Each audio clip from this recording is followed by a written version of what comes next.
Hey everyone, welcome to Nerd Talk. I'm Mike. And I'm Chris. And today we are reviewing the third episode of the Mandalorian TV show on Disney+. This episode is called The Sin. So before we get started, if you haven't watched the show, as our last two videos have stated, do not watch this video. It's going to be filled with spoilers. We're going to be breaking down the show, discussing theories, spoilers, all that kind of stuff. So if you don't want to be spoiled, come back, bookmark this, come back and watch it after you watch the show. It's definitely worth it. And with that, let's kick things off. So, Perfect. The Sin. Starting off after the last two episodes, they did a quick recap. We got Baby Yoda, as we're calling him Yabi, to go over to his job is they fix his ship and he's heading back to basically cash in on his bounty. Yeah. So this episode starts off with like him kind of landing and officially getting to where he's supposed to go. Now, did they ever name the planet that he's stationed out of? If they did, it was in the first season, and I don't recall what it was. I don't recall seeing it or what it was, but I'm sure it's new for the show. Yeah. But so they land. On the way down, though, you see some funny scenes with the little guy and Mando. I guess we'll call him the Mandalorian Mando. And they're there, and the little baby's coming out, and he's playing with it. One of the knobs on his takes off the ball. Tries to eat it. It's hilarious. And so Mando's kind of like, no, don't touch that. Like, it's not good for you, whatever. Picks him up by the shirt, almost like a puppy. And just puts him back in his little bed capsule thingy. So then they head off, they land. And so he kind of just has them following him. And he's, very, interested in kind of what's going on. There's tons of different aliens and different things going around. It's like you get like the pan to a bunch of different aliens and creatures. So it was nice to see the atmosphere that they're in at that planet. So it was cool to see all those different characters. Absolutely. So we got to go through that. And of course, during the flashback, you hear like the words of like, is he going to cash in the bounty? So he's heading off, really walking straight to his goal, which is the little group of Empire leftovers that want to cash in his bounty. So he kind of goes to the door, knock, knock, knock. The little eyeball comes out. He shows them the fob. The door opens and two stormtroopers come out. Yeah. And they kind of look at the baby. One turns around, walks in, and then Baby Yabi goes in with Mando, and then a stormtrooper comes in behind him. As they're walking, one of the stormtroopers kind of grabs on to the, I guess you can call it carriage or whatever you want to call it. And so Mando's like, "Oh, be careful with that." And he's like, "You be careful," or "You shut." I can't remember the line, but it was it was like you worry about yourself or something. Yeah, like, you be careful, kind of thing. Yeah, like watch your mouth. Yeah, I'm like, whoa, this is getting serious. They kind of get into the room, and the guy's there, and he's like, "Oh yeah." They scan it. They realize that it's the prize. It's healthy. They check that he's healthy and stuff. And they're scanning him. We don't know exactly what the purpose is for. And so the guy, as promised, brings out his capsule, and inside has like 20 or 30 bars of this Beskar steel. So he's like, as promised, here's your payment. And so the little baby Yabi's kind of following the scientist in the back room. And so he asks him, "So what are you doing with him?" And he goes, "Oh, you're breaking the rules of your guild." Yeah, like when you've received the payment, everything's done. You're supposed to forget about what happened. Forget this ever happened. Yeah, as part of the guild is once the job's done, you forget everything that ever happened. Yeah. But he was like really interested to see, they're taking him off to this other room. Stormtroopers are coming out. Yep. And so they kind of surround him as he's asking questions. And so he's like, we got you a lot of Beskar steel. This would be great for you to build like a whole armor set from this, kind of move on your way and, don't worry about it. So it's kind of funny that like, he actually did it and cashed in his bounty, but then he kind of had second thoughts of like, what's going to happen with him? Are you going to hurt him? Like, what's the plan here? And because he kept asking everyone, what's happening to the baby, even when he goes to collect his next bounty. Yeah, so he heads off to his buddy, played by Carl Weathers. I still don't remember his name. We'll have to get the names written down. But he meets with him in the same cantina, and they sit down. And actually, before he comes in, another bounty hunter approaches him and says, "You had your chance, whatever. You didn't cash in, whatever." And brushes him off. So we're kind of like, okay, I guess this guy failed the mission. But we find out as Mando sits down and speaks to him, he says, "How many other people had a fob?" Actually, no. First, he asked the Empire guy. Like, yes. How many did you give? Yeah, and he says a lot of people. I wanted to make sure. It was really important to me. So this clears up the answer of, was it another section of the Empire trying to go after the same thing, or was it the same one? So we know that it was the same one now. But in the other episodes, it's like, oh, well, are there different ones trying to get to him and stuff like that? So that answered that question right there, which was nice. But yeah, he's very interested to see what's going on. And everyone had a key fob. Yes, and so not key fob, but a fob. Yeah, so he goes into the bar. He asks him, and he goes, "Everyone here has a fob. Like everyone wants them. Like no one was able to bring it, but you. You know, my prize." Yeah, and he talks about like how nice his. Sorry, I missed the scene. He goes and he takes the stuff back to the Mandalorian conclave. So basically, the Mandalorians are in hiding. A lot of people think he's the only Mandalorian around. Everyone else is in hiding because of what they keep referring to as the Purge. They're thought to be non-existent anymore. He's like the last of his kind. Yeah. But little do they know he's part of this guild or group or clan, and they're all in hiding underneath the city. And so they called it a covert or something like yes. That. And so he kind of brings in his little capsule of stuff, and then a couple other Mandalorians take notice, and so they kind of follow him. He slaps it down. He shares it with the, I guess, I don't know if she's the leader, but she's definitely the weapons and armor maker. Yeah. I think her name is Armorist or something like that. Is that her name? Yeah. So she's there, and she opens it up, and so one of the other guys kind of strolls in, and he's a pretty big dude, got some blue-shaped armor. Yeah, he's definitely a big, burly guy. And he grabs one of the bars and sees the Empire seal on it. Yeah, and so he makes a comment about like, this came forged in the Empire's. Yeah, and they're the ones who are responsible for the Purge or whatever, like killing us, and kind of like, take your crap, like you shouldn't be like dealing with them or whatever. And so she pipes up the female, and she says like, the Empire's they fight first. Is this? I think she mentions like she's like they've been gone for 5 years, and the steel's back where it belongs, and it's because of our hiding, whatever, that we're thriving or something like that. And so the guy grabs the Mando's helmet, tries to take it off. Yeah. He gets up, and so they get into this knife fight. And so he starts to like cut him and hits his armor because he's got like a full armor set. And so the other guy like pulls a knife on him, but he's not backing down. So they both got knives to each other. But this guy is like towering over Mandalorian. It looked like the knives were vibrating as well. I don't know if you noticed that at the very end. It looked like they're electric or vibrating. Vibranium, vibro blades. So so they're at a standstill, and so she starts talking about like the code and like their purpose and stuff, and then talks about like their masks should never be let off. And have you ever like removed your helmet? And he says no. He says, has anyone like actually taken it off you? Yeah, never. And he says never. Yeah. And she goes, and so it shall be. Or I can't remember they all say this like this is the way. This is the way. Yeah. It's almost like I have spoken. Well, yeah, this is the way. Everyone has a saying. Yeah. I have spoken. This is the way. Yeah. So this is the way. This is the way of the Mandalorian. So then they, I guess you are one of us, whatever. The big guy lets him go. And so she starts asking like how'd you get damaged? How'd your armor get damaged? And so he finds out that the armor is damaged because of the fight he had with the rhino. I can't remember the beast. He said the name of it. Mudhorn. Yeah, that sounds about right. So they get into the fight there, and she goes, "Well, that will be your signet then." Yeah, and so I can't accept that. It wasn't a clean kill. Yeah, he says, "I got help." And she goes, "Who helped?" She goes, "An enemy." Yeah. And so I thought it was funny. He called basically Baby Abby an enemy. Yeah. And she says, "Why would an enemy help you?" And he goes, "Oh, he wasn't aware, or they weren't aware that they were an enemy." I'm like, "Oh, so he sees this as an enemy, even though the person he was a bounty, but didn't do anything to you. He just sees the creature as an enemy." So okay, so they. And it's like the kind of mindset that he's showing this, what he's thinking to get this in the hunt, as they call it. Absolutely. So they do that, and then they go to. So she starts making the armor, and she basically says like she's gonna give him a chest plate and his second shoulder piece based on the amount of steel he brought. She's getting a complete armor set. She also makes these things called whistling birds. Yes. Which are basically the names of the little missiles that you see Boba Fett and Jango Fett and stuff use, where they shoot out their wrist rockets or whatever. Yeah. They're called whistling birds. Yeah. It's really cool. So she makes some of them, and he goes, "Oh, we can make a lot of them.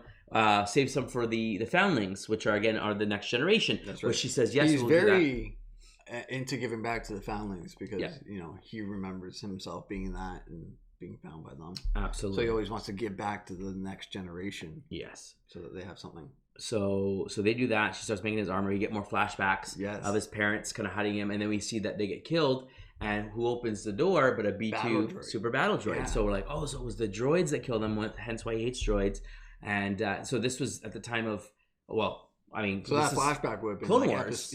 End of Clone Wars, like episode 3, before episode 3, where the clones are basically the droids are being wiped out completely. The clones have taken over. So like episode 2. Yeah. So he's been around for a while at this point, right? Yeah. So I thought it was very cool to see how they portray the battle drone in this one. Yeah. Unless this was just leftover droids that are just still working. Possibly. years later, which is possible. But it looks very different than the movies, which I liked. It wasn't as CGI. It looked more realistic, kind of like Terminator type looking. Yes, but here's the thing. I liked how they made it different. So the droids in Clone Wars were all controlled by the central ship, which are gone now. We know about by Return of the Jedi and stuff like by the Empire and all that stuff. Yeah. The droids are gone. Trade Federation's gone. The clones are gone. It's just Stormtroopers. So the fact that there's still a couple of these kicking around, but this is a flashback. He was correct, very young, but that's what I'm wondering. We don't know how old he is. Well, if we assume that he's in his 30s, then this would have been during the original trilogy, which means that if there are a few of these droids still kicking around, what's controlling them? Are they self-powered now? Someone like repair or fix them to be like IG-88 to go walk around and do his own thing? Or is this like an actual flashback from the Clone Wars, which means this guy's got to be 50 or 60? Yeah. And just, again, a different species, even though he's humanoid, a different species that he ages slowly or something. Yeah. I don't know. I'm sure we'll find out more, obviously, but it was great to see. I love that they showed little flashbacks each time, especially with, combining it with the armor. Every time the banging of the armor, you get the flashback, the bangs, the explosions. Yeah. So they're associating those two, the armor being forged with his flashback and him remembering. Yeah. It's kind of, symbiotic, kind of like symbolism kind of thing. Oh yeah, absolutely. And we're getting a little bit more of the culture, and like they never really move their helmets, and this is like, again, weapons are my religion, and there's this whole story about them, and we're learning about them. There's a lot more of these Mandalorians in there, different gear, different like looks to them, but it's all their own identity. And okay, so I like that we're getting the backstory of the Mandalorians and who they are. So seeing more of them. Oh yeah, absolutely, and more variety. Mm-hmm. So we kind of kick over again. So he meets Carl Weathers back in the bar, sits down. Asks about how many other people have the fobs. He says everyone here has a fob because everyone wanted to get the bounty, but you're the only one who succeeded. Yeah. He compliments him on the new armor. Yeah. And says, why don't you take some time off, whatever. Shows that he even got paid with the, Yes. He says, I got paid handsomely. He had like 2 bars of it in his pocket. And so he says, I want my next bounty. He goes, oh, come on, take a break. You made some money, whatever. He goes, no, I want my next bounty. He's okay. I understand. Like, you want to just keep on the move. Hunters want to keep on hunting. Yeah. So he goes, take your pick. He gives him like $3. He opens one up, and it looks like a Mon Calamari, similar to Admiral Akbar, which, because this is before Force Awakens, we know Akbar is still alive because he dies in Last Jedi. So, so he is there, but I don't think it's him. We just know it's a Mon Calamari, and they even mentioned like he's on this planet, and they said he was the son of a. Yeah, maybe he's the son of Akbar or something, just a link or something. Miss Skip Bail or something. Yes, but it's definitely not Akbar, and it's definitely not the main Mount Calamari planet because they mentioned a different name, so it's just a species similar. So anyway, so that's his new bounty. He takes it. He kind of takes off. He asks Carl Weathers what they think he's going to do with the baby. He asks questions about it. That's against the guild code. Yeah, like you don't. I didn't ask. I don't care. Who cares? I got paid. Let's move on. So he takes off. Heads to his ship. Going to start on his new bounty. And he's getting everything prepped and ready to go, and he goes and reaches for the I guess the lever to take off for land. Start the engine, one of the engines, I think. Yeah, and then he notices that the ball's taken off, and then he gets to there's no flashback, but he stops and he thinks about he's like a guilty conscience. He starts screwing it back in, and he's like, okay. He's like, did I make the right choice here? Yeah. Did I create a sin by giving someone's life for something for myself? Yeah. So he's like, darn it, turns off the ship. He heads out. And he just basically marches towards the thing. And we're like, okay. And that's the answer, because we're like, okay, he looks like he has a conscience. Yes. He looks like he's building his bond, but then he just has no problem handing it over. Well, mostly no problem. He asks a question about it, but he's business. He's going back. Yeah. Hands him over, walks away, collects his bounty, and then you think he's going to go off and do the next adventure, and then all of a sudden, no, I'm going to go back. And in his little altercation with the guy, he does mention something about Beskar seal is easier to come by than finding a Mandalorian nowadays, as if to say there's no Mandalorians around. I called for you because you're supposed to be the best, not knowing that there's a whole group of them here in the city. That's right. So he marches back. He's got his weapons on. He's ready to go, and he knocks on the door. The eyeball comes out. He snaps it. Well, before that, he goes around to the dump and he sees the carriage and he sees that's right. So he sees so it looks like they trashed his stuff, and it's like, oh my gosh, is he dead? Where's the baby? And he goes on the roof with the scope and then listens heat signatures, and then sees that the guy's talking. Two of the guys are talking. They're talking about. It's very functional. He's got different. Yeah, because the visor lets him see, but then he turns on something to see, I guess, thermal or whatever, or no, the audio. You could hear the audio. So it looks like the gun allowed for the thermal. And then his audio came through his helmet, which was pretty cool. Which is linked. It seems like it's linked to his gun, the helmet. I wouldn't be surprised if it's all like communication, or maybe that piece was part of his helmet that he attaches to his gun. Yeah.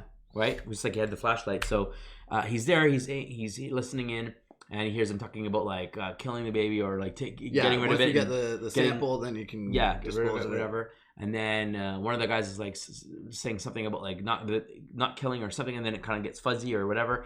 So he's like, okay, puts on the gun, marches in, knock, knock, knock. The eyeball comes out, snaps the eyeball, walks away. 2 stormtroopers come out, trying to look around the perimeter. He comes out the back, plants a bomb, explodes the wall, goes in, and then here we go. Now it's Mandalorian time, it's bounty hunter time, and he just goes and a couple of stormtroopers come out, takes them out, no problem. They do nothing, and the third one comes out.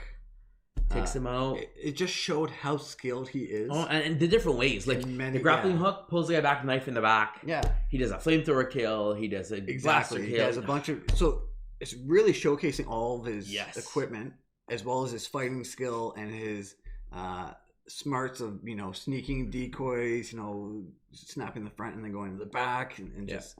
It's so amazing to see how smart this Mandalorian is, how well trained he is. Not just hunting, but also fighting. And we know now that he is very low ranked. Yes. Compared to these other guys who have their sigil, have more armor, and other stuff that we'll come to see in a little bit. So he's really good. It kind of makes you think, how good are these other guys, or is he just that special? Yeah. Well, we're gonna find out. So he goes in and starts taking out these stormtroopers. Now, in the first episode, we saw there were 4 stormtroopers. Yes. And there was the guy. So I'm thinking, okay, this is the few guys left over. This is the last remnants. So as he's going killing these guys and counting, he takes out 4. Then he opens the door where the scientist is, and there's a 5th one in there. He takes it out. There's the little torture droid, whatever, a medicinal droid. He takes that out.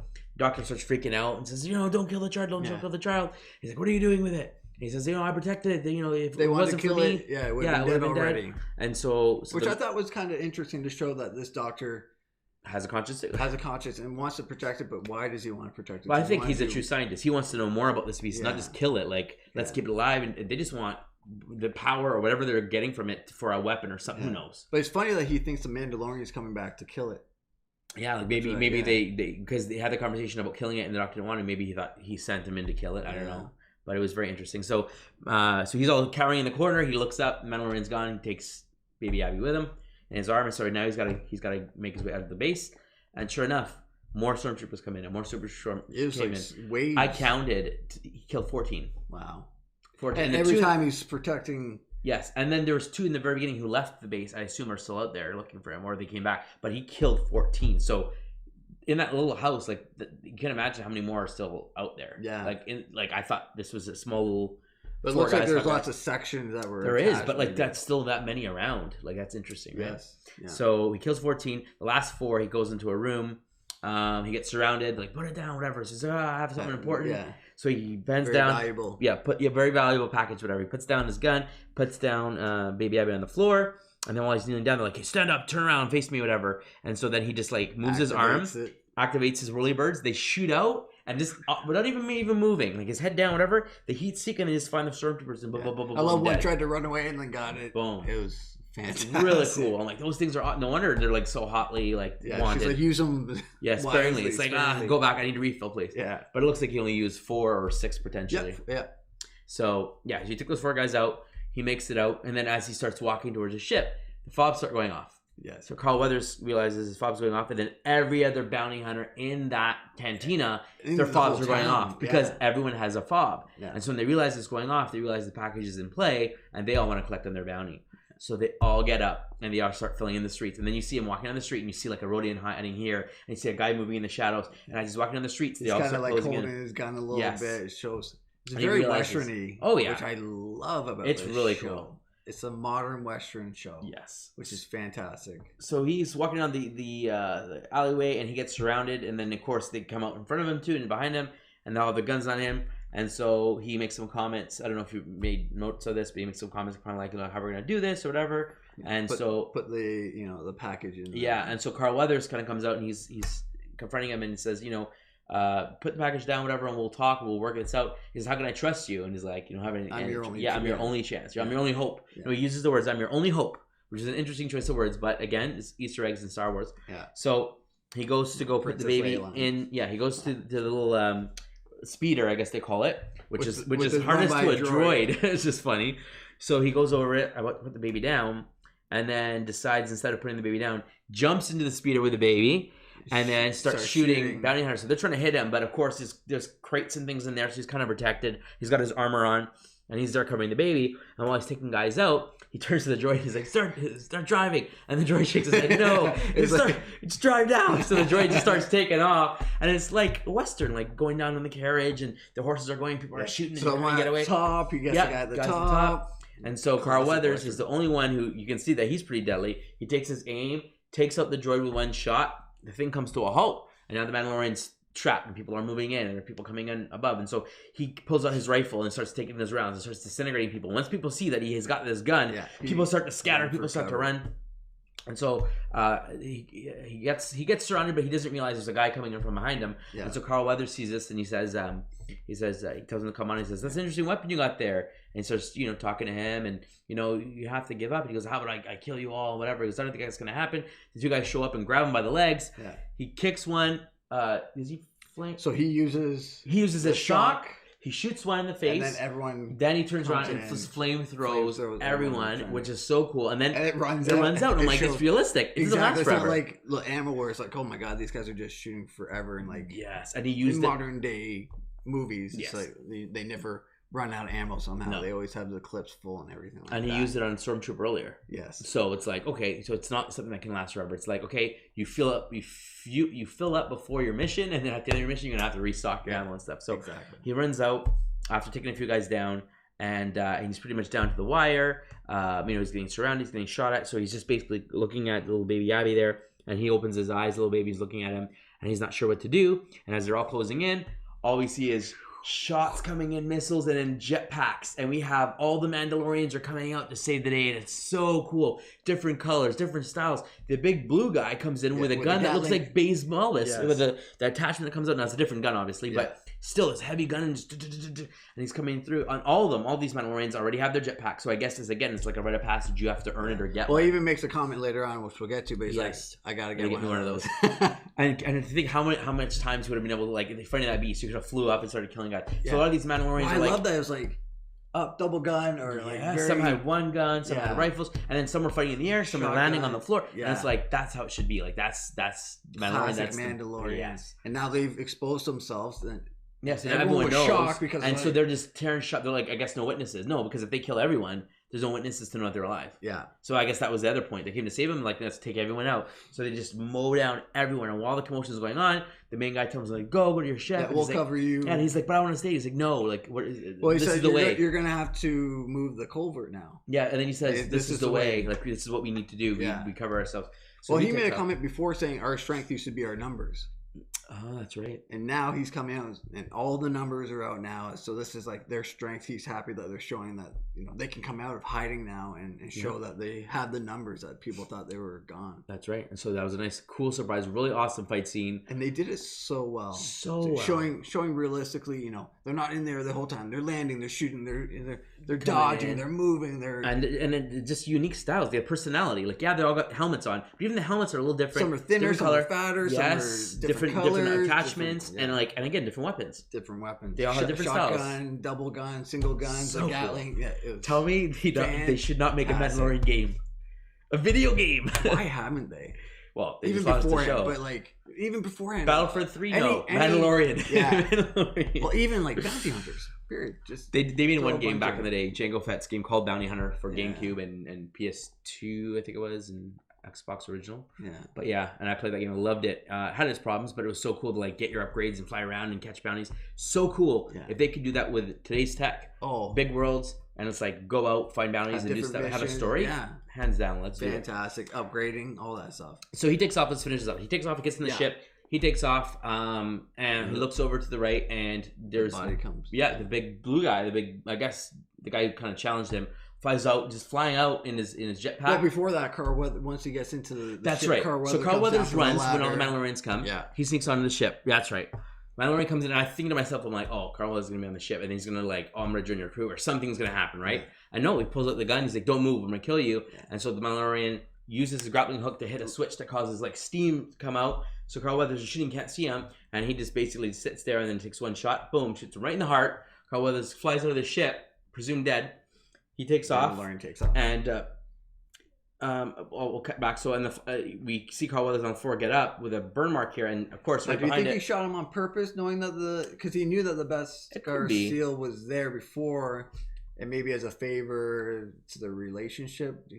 Or did you think it was just fluke, like one of those in the movies? You know what? Shot and they had it's interesting. I mean, this guy is really pinpoint accuracy. I think there's more there we're gonna see. Like maybe this is a plan that they had. Like, okay, you escape, we'll cause a commotion, blah blah blah, and I'll come. But then that confrontation on the ship. Or maybe he comes back later on saying, "Listen, I could have killed you, but I saved you because of our relationship or something." Yeah, it's and very now, possible. Like, why don't we just? Because he pulls it out. The score mark is on the steel, and then he realizes, "Oh, this steel is good. Like, it saved my life." That's why the Mandalorians wear the darn thing. Yeah. So he's alive. We know that, and we know he's a big part of the show. Correct. So Mandalorian's taken off. It takes off, and then the big blue guy is kind of like Iron Manning it beside, and gives him a salute. Like, you're good to go, and takes off, and then they fly, and then he's like, I gotta get one of those jetpacks. He does, and then he for his little baby Abby there has no more crib anymore. He just is loose on the ship.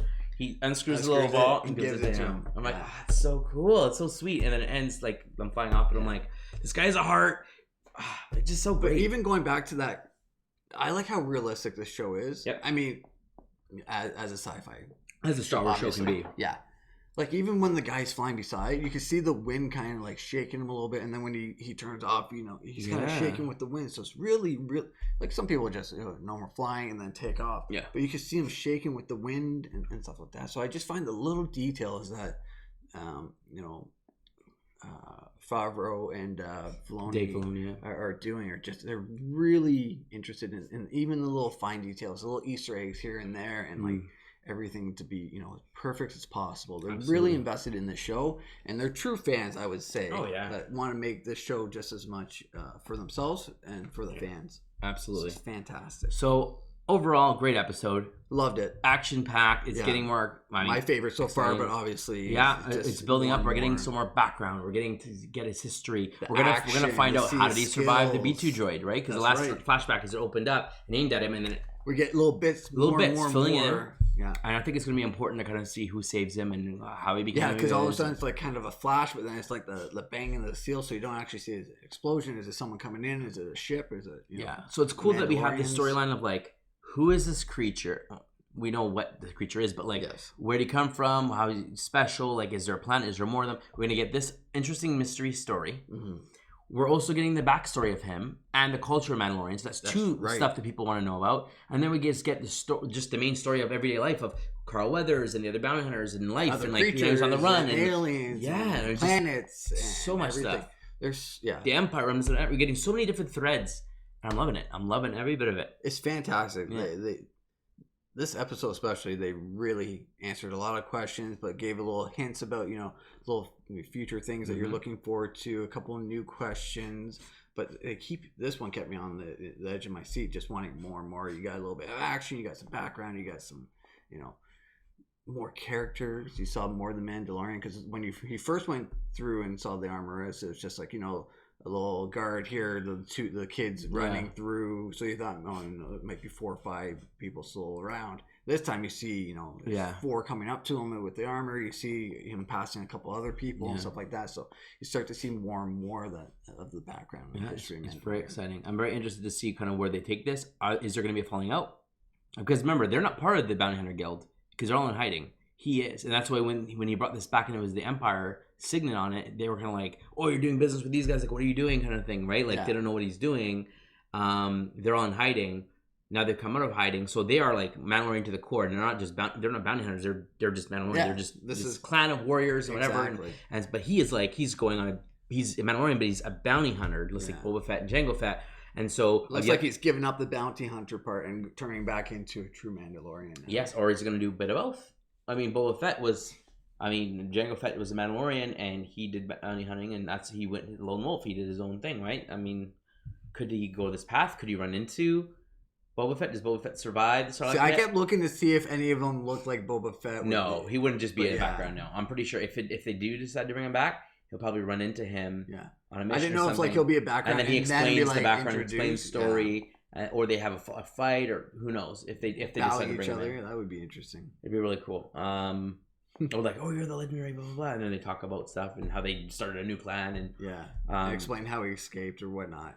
But yeah, there's so much they can do with that. I look so when they're in the first cantina scene and they're talking about like fobs and stuff, and I was looking around at the different bounty hunters, and one of them looked very much like Forlome from the original Empire. So we've had like a Trandoshan that looks like Bosk, we have the IG-11 look like IG-88, and then I saw a guy look like Forlome. But then during the fight scene, you get a better shot of the robot, and it doesn't look like him. It looks more like Black Manta from Aquaman. Yeah. But still, like I thought it was cool. Like okay, they're kind of throwing in things to yeah. different characters and stuff. So I was really happy that we might get that hopefully down the road. Some more time. It doesn't have to tie in with Skywalker, but just like a bounty hunter, just because it was in the original saga doesn't necessarily mean it's tied to the movies. They're bounty hunters. They go everywhere. Exactly. There's no reason why they can't be in the show. We don't have to worry about the Skywalkers, but you can bring in bounty hunters just like you run in Jawas and other things like that, right? Exactly. The big scan crawler and whatever. Yeah, seeing more characters from the past, other movies that you kind of know but don't get any background to. This show can give you that background and history that you're wanting. Yeah, we had the Greedo looking character, the Rhodian. That's right. Another bounty hunter. So it's like, we're doing all these nods. Why not just bring like an actual named character back and be like, okay, here is Zuckuss, or here is Bosk, or here's whatever onto the show. Why not? Yeah, I'm sure they will. I hope so. Yeah, maybe for season 2, we'll see. So yeah, there was the Sin. Both love the show. Great show. Fantastic. You made notes. Is there anything you wanted to discuss? No, specific? we went all through it. Okay. I checked every so often just to make sure we were covering everything. Okay. So do you think now that he's got Yabi with him, he's kind of set off. He's still going on towards his next bounty. He has his puck, but how's he going to collect? Now, is he going to the next bounty, or is he just getting away to he was supposed to head out. He has the puck with him. I think he's going to go back to the planet where the Jawas were and try and like hide him there. But that's where he was. So wouldn't the people go and look for the baby there if that's where he's going to try to hide? Possibly, but that's his only friend right now that's out there. That's true. So it's very smart. Come back and kind of like regroup there. Maybe not stay there forever, but like talk to his friend. Set up a base there for the Mandalorians. That's a possibility. The other option is, like I said, he goes on the bounty and then tries to find someone else who's willing to collect on it, or has to mend things with Carl Weathers and be like, listen, I'll do your bounties and we'll split the profits. And Carl Weathers like, I don't have to do any work. Maybe he's going to work out a deal with him. Who knows? We'll have to see, because we know he's main in the show. Gina Carrera, whatever, is going to have to join in. I assume next episode. Yeah. I assume he's on the outs and stuff. He's going to bump into her, and when she hears about him, she's sent to go after him. Well, she's supposedly a mercenary, so maybe she's sent after him, and then he changes her mind. Will IG-11 come back? Or another version of him, IG-12, 13. Yeah, like he's supposed to be a mainframe. I mean, both of those characters have toys out. Yeah. So it'll be. We've only got 5 episodes left for the first season, which is a short 8-episode run. Hopefully next season they'll make it a good 12 or 13 episodes. Hopefully, once they know that the first season went well, they should have known it's going to go well. Yeah. Are you kidding? Just getting their feet wet, maybe. But even these directors, first live action. You have Jon Favreau, who's done great movies with like Iron Man and a lot of Disney properties, and then you have what's his name, Dave Filoni, who's done so many great Star Wars properties. It's going to be a hit. So. Yeah. Disney, if you're listening, make next season longer, and maybe, or at the very least, make the episodes longer. Yeah, I feel like it's so short. I know one part when he was turning off the engine, I was like, how long has the show been on? Like, are they just going to, he shuts off the engine and then it's done and you have to wait for the next episode? But I was happy to see there was much more after that, but I lost track of time. I was like, have I watched 30 minutes already? Yeah. Like, is it done?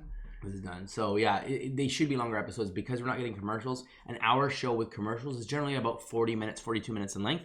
This is about 10 minutes shy of that. So, and not to mention, there's still like credits in there, a good like 5 minutes of credits. So they could pad out the episodes, but if they want to keep it more direct and more like, we don't want filler, we want to get to the point, that's fine. Just make more episodes then. Yeah. Like, don't make a short season, make it a 10 episode run or a 13 episode run and add more information. But yeah, I mean, I'm enjoying it. Same here. I'm looking forward to when the next episodes come out every week. So absolutely. Do you think that the stuff that this Empire, because again, this is before the First Order, we know the Empire eventually becomes the First Order, the remnants or whatever. Do you think the stuff that they're looking for is stuff that's potentially for Snoke? Is it Force power? Is this how they're going to infuse or create the next Sith? Or I don't know. Yeah, I'm interested because if this is the gap between, they certainly. I mean, this is still far from First Order, but they could. Slowly get to the point where by the end of the show we're much closer to the 10 years have gone by and these characters have been together and kind of jump ahead and kind of get closer to First Order time frame. Yeah. And I'm sure they got what they needed extracted from the child, because the guy kept them alive, so they got what they wanted. Whatever, because that older guy was gone. Yeah, so he'd already left the planet. Imagine they make like a clone, make like an evil look. Like they could do so many things with this. It's crazy. Force infused weapons. That could explain like the first how order. they created those Praetorian guards. There's so many cool things they can come up with. So the sky's the limit, honestly, with the show, which is fantastic. They have a script that they can just choose as their own within reason. Obviously, they can't go totally left field, but I love the freedom that they have and the backstories that they're able to tell through this.